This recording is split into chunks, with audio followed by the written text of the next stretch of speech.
Okay, Phoenix Angel 429 here with another book review. And this one, as you can see, is The Sisters of Isis, The Summoning by Lynn Ewing. And I would recommend this book to anybody who's really interested in mythology and stuff like that. Because these three girls, all from different walks of life, end up finding themselves blessed with powers from the ancient Egyptian gods. And it's really interesting because I'll just say, because I'll give you a little background on Lynn Ewing's writing here, because this is the first book in the series, and I'm not going to take time to make reviews for every book in this series, because the series isn't quite done yet, and there's going to be a lot of them. Like with her Daughter of the Moon series, there's about 13 of those.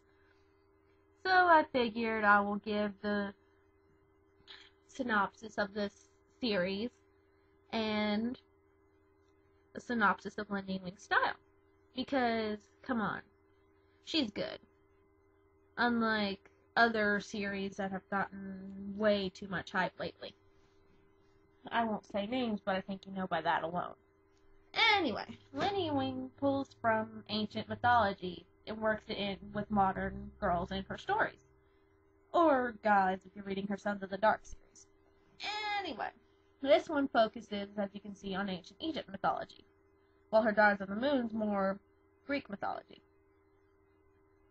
And it's just a good read, because it's fun to read about mythology and modern people and all that kind of stuff. All that kind of stuff right there. But anyway,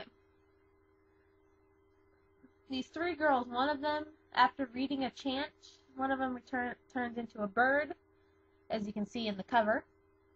And the other one turns into a cat, like the goddess Bastet, who is a prominent figure in ancient Egypt mythology. And one of them turns into a half hippo, half crocodile.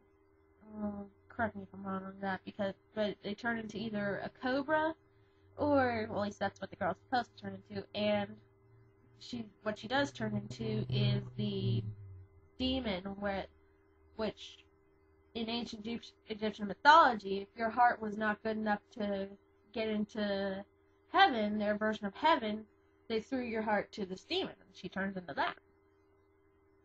But it takes place in Washington, D.C. this one, and these girls have to fight off this cult that's bringing about the reign of Anubis, which will cause chaos to the world.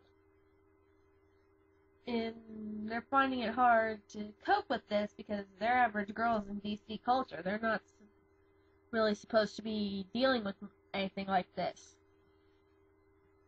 So, for all you girls who want a good book to read out there that isn't Twilight, go to Lynn Ewing. She's a great author. Anyway, Phoenix Angel 429 signing out.